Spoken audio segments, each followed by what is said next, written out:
کرم و سخاوت امام ابو حنیفه.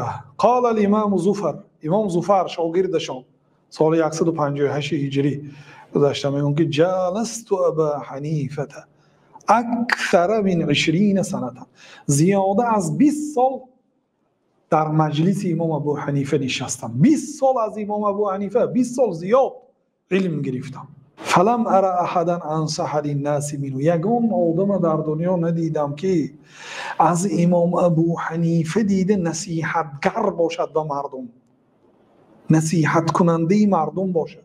ولا اشفق علیهم منه، یگان آدم ندیدم که مشفق به مردم باشد از ابو حنیفه دیده، به مردم مشفق و دلسوز بود. بدل نفسه لله تعالی، نفس خودش را در راه الله صرف کرد.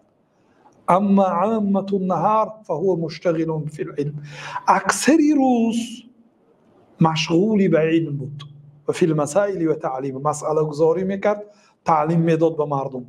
و فیما یسأل عنه من النوازل و جواباتها، سوال هایی که مردم میدادن، نوازل، مسئله های نوعی که به مردم حادثه ها میشد در کتابان است آمده میپرسیدن، به جواب های آنها مشغول بود اکثری روزش. و اذا قام من المجلس، اگر از مجلس علم اگر خیزد، عاد مریضا، عیادتی بیمار میرفت. او شیع جنازتا، یا به جنازه اشتراک میکرد، به نماز جنازه و به دفن آن. او واسا فقیرا، یا به یک فقیر پول میداد، دستگیری میکرد. او وصل اخا، یا یک برادرش را سیله میکرد، یعنی رفت زیارت میکرد، یا برادری خواه اسلامی باشد، خواه برادری از پدر و مادر خویشاوند باشد و علاقه خویشاوندی را پیوست میکرد، علاقه دوستی را پیوست میکرد. او سعی فی حاجتی، یا در خدمت مردم بود، در خدمت مردم بود، یعنی حاجت مردم را برآورده میکرد. فاذا كان الليل خلال العباده والصلاه وقراءه القرآن، وقتی که شب که فرا میرسید به عبادت و به نماز و به قرائت قرآن خلوت میماند، دیگر مردم که نیستن در خانه‌اش تنها که ماند، عبادت، نماز، قرائت قرآن. فكان هذا سبيله حتى توفي رضي الله تعالى، همین راهش بود حتی با همین راه از دنیا گذشت. البدور المضیه فی تراجم الحنفیه، یعنی این کتاب آیدی علمای حنفی از ترجمه حال در باره علمای حنفی است، از امام ابو حنیفه شروع کردن، در همون کتاب آوردیم.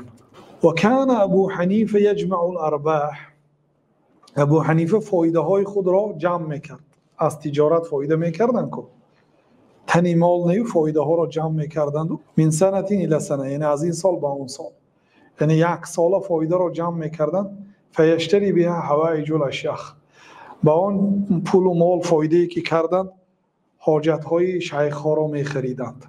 یعنی میگفتند که شیخ ها، یعنی مشایخ، استاد ها به دنیا مشغول نشوند، اگر آنها برآمده تاکسی کار کنند یا مردی کاری کنند یا دوریدگری کنند یا تجارت کنند، علم میماند. یعنی 8 ساعت اگر برآمده در یک زواد یا فابریکه یا در زمین کار کند، 8 ساعت به دنیا مشغول میشد، 8 ساعت علم نمیخواند. بهتر از اینکه اینا علم خوانند گفته با آنها حاجت های یک سالشون میدادن.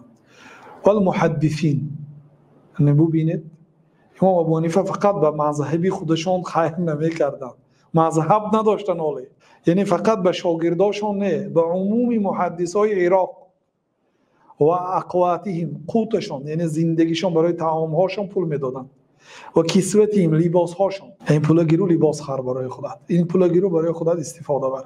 و جمیع لوازمهم، و جمیع لازم های آنها و خیر میکردن. ثم یدفع بواقی الدنانیر، باقی مانده دینارهایی که از فایده ها باقی میدادیان در دستای همون علمای و شیخ ها، طالب علم، قاری های قرآن، حافظای حدیث میدادیان، میگفتین که انفقوا فی حوائجکم، به اینا به خودتون نفقه کنید ولا تحمدوا الا الله، فقط الله تعالی حمد گویید، یعنی من نه.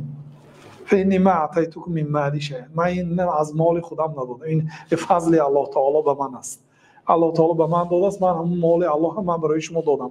چقدر که پیامبر صلی الله علیه و سلم میگه انما انا قاسم والله المعطی، من فقط تقسیم کننده، دهنده الله هست، میگفتم پیامبر صلی الله علیه و سلم، من قاسم هستم، من تقسیم کننده هستم، دهنده الله است. همین الله به من داده است، من همچون یک وظیفه، یک اجرا کننده کار، خیلی که مثلا مدیر یا راهبری شرکت پول به کاسیر میدهد، به خزینه دار میدهد و میگه که اینو به کارمندا تقسیم کن.